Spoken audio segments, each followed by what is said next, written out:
ಶ್ರೀ ಸಾಯಿರಾಮ್. ದಸ್ ಬೇಗ್ ಭಗವಾನ್ ಶ್ರೀ ಸತ್ಯ ಸಾಯಿ ಬಾಬಾ. ಅಹಿಂಸೆ ಎಂದರೆ ದೃಷ್ಟಿ, ಶ್ರವಣ, ಮಾತುಗಳಿಂದ ನಾವು ಯಾರನ್ನು ನೋಯಿಸಬಾರದು. ತಿಳಿದೋ ತಿಳಿಯದೆಯೋ ನೋವನ್ನು ಉಂಟು ಮಾಡುವ ಸಂದರ್ಭ ಬಂದಾಗ ಸಂಪೂರ್ಣ ಅಹಿಂಸೆ ಆಚರಣೆ ಸಾಧ್ಯವಿಲ್ಲ. ಉದ್ದೇಶಪೂರ್ವಕವಾಗಿ ಇತರರಿಗೆ ನಾವು ಹಾನಿಯನ್ನು ಉಂಟು ಮಾಡಬಾರದು. ಮಾನವನು ಸತ್ಯ, ಧರ್ಮ, ಶಾಂತಿ, ಪ್ರೇಮ ಮತ್ತು ಅಹಿಂಸೆ ಗುಣಗಳನ್ನು ಹೊಂದಿರಬೇಕು. ಆ ಗುಣಗಳು ಇಲ್ಲದವನು ಮನುಷ್ಯನೇ ಅಲ್ಲ. ಎಂತಹ ಅದ್ಭುತ ಸಂದೇಶವನ್ನು ನಮಗೆ ಸ್ವಾಮಿ ಕೊಟ್ಟಿದ್ದಾರೆ. ಸ್ವಾಮಿ ಅವರ ಪ್ರಾಣಿದಯದ ಕುರಿತು ಒಂದು ಪ್ರಸಂಗ ನನಗೆ ನೆನಪು ಬರುತ್ತದೆ. ಒಮ್ಮೆ ಸ್ವಾಮಿ ಕಾರಿನಲ್ಲಿ ಬೆಂಗಳೂರಿನಿಂದ ಪುಟ್ಟಪರ್ತಿಗೆ ಹಿಂತಿರುಗುತ್ತಿದ್ದರಂತೆ. ಒಂದು ಹಾವು ರಸ್ತೆಗೆ ಅಡ್ಡಲಾಗಿ ಹಾಯುತ್ತಿತ್ತಂತೆ. ತಕ್ಷಣ ಬ್ರೇಕ್ ಹಾಕಿದರೆ ಸ್ವಾಮಿಗೆ ನೋವಾಗಬಹುದು ಎಂಬ ಭಾವನೆಯಿಂದ ಚಾಲಕ ಬ್ರೇಕ್ ಅನ್ನು ಹಾಕದೆ ಹಾವಿನ ಮೇಲೆಯೇ ಕಾರನ್ನು ಚಲಾಯಿಸಿದನಂತೆ. ಚಾಲಕನು ಇದು ಸ್ವಾಮಿ ಗಮನಿಸಲಿಲ್ಲ ಎಂದುಕೊಂಡನು.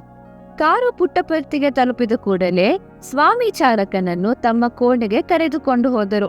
ಕೋಣೆ ಒಳಗೆ ಹೋದ ಮೇಲೆ ಸ್ವಾಮಿ ತಮ್ಮ ಗೌನನ್ನು ಎತ್ತಿ ಡ್ರೈವರಿಗೆ ತನ್ನ ಬೆನ್ನನ್ನು ತೋರಿಸಿದರು.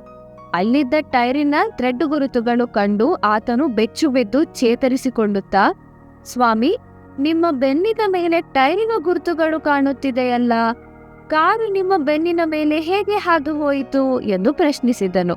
ಸ್ವಾಮಿ ಅದಕ್ಕೆ ಮೃದುವಾಗಿ ಉತ್ತರಿಸಿದರು, ನೀನು ಆ ಮುಗ್ಧ ಅಸಹಾಯಕ ಪ್ರಾಣಿಯ ಮೇಲೆ ನಿರ್ದಯವಾಗಿ ಕಾರನ್ನು ಓಡಿಸಿದಾಗ ಅದನ್ನು ರಕ್ಷಿಸಲು ನಾನು ಮಧ್ಯೆ ಪ್ರವೇಶಿಸಬೇಕಾಯಿತು. ಇದರಲ್ಲಿ ನಿನಗೊಂದು ಪಾಠವಿದೆ. ಯಾವ ಜೀವಿಗೂ ನೀನು ನೋವನ್ನು ಉಂಟು ಮಾಡಬೇಡ. ಸ್ವಾಮಿ ಪ್ರತಿಯೊಂದು ಜೀವಿಯಲ್ಲೂ ಇದ್ದಾರೆ. ಜೀವಿಗೆ ನೋವಾದರೆ ಸ್ವಾಮಿಗೆ ನೋವಾಗುತ್ತದೆ ಎಂದು ಹೇಳಿದರು. ಇದನ್ನು ಕೇಳಿ ಪಶ್ಚಾತ್ತಾಪದಿಂದ ಕಣ್ಣೀರನ್ನು ಸುರಿಸುತ್ತಾ ಸ್ವಾಮಿಯ ಪಾದಕ್ಕೆ ಬಿದ್ದು ಚಾಲಕನು ಕ್ಷಮೆ ಯಾಚಿಸಿದನು. ಮುಂದೆಂದೂ ಇಂತಹ ತಪ್ಪ ಮಾಡನು ಎಂದು ಪ್ರತಿಜ್ಞೆ ಮಾಡಿದನು. ಸ್ವಾಮಿ ಜೀವನದ ಬಗ್ಗೆ ಮತ್ತೊಂದು ಕತೆ ನೆನಪಿಗೆ ಬರುತ್ತದೆ. ಒಂದು ದಿನ ಸ್ವಾಮಿ ತಮ್ಮ ರೂಮಿನ ಮುಂಭಾಗದ ವರಾಂಡದಲ್ಲಿ ಭಕ್ತರೊಡನೆ ಕುಳಿತಿದ್ದರಂತೆ. ಒಬ್ಬ ಶ್ರೀಮಂತ ಮಹಿಳೆ ಸ್ವಾಮಿಗೆ ಇಷ್ಟವಾದ ಖಾರ ತಿಂಡಿಯನ್ನು ತೆಗೆದುಕೊಂಡು ಹೋಗಿ ಸ್ವಾಮಿಗೆ ಕೊಟ್ಟು ಇದನ್ನು ಸ್ವೀಕರಿಸಿ ಎಂದು ಪ್ರಾರ್ಥಿಸಿದರಂತೆ.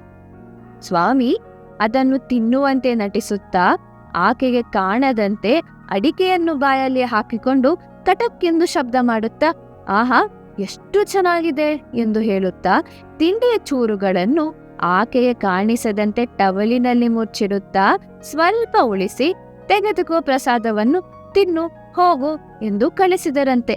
ಆಕೆ ಹೋದ ನಂತರ ಅಲ್ಲಿದ್ದ ಭಕ್ತರಿಗೆ ಕೆಲಸಗಾರರನ್ನು ಬಹಳ ಹಿಂಸೆಗೆ ಒಳಪಡಿಸಿ ಮಾಡಿ ತಂದುಕೊಟ್ಟಿರುವ ತಿಂಡಿದು, ಇದನ್ನು ನಾನು ಹೇಗೆ ತಿನ್ನಲಿ ಎಂದು ಹೇಳಿದರಂತೆ.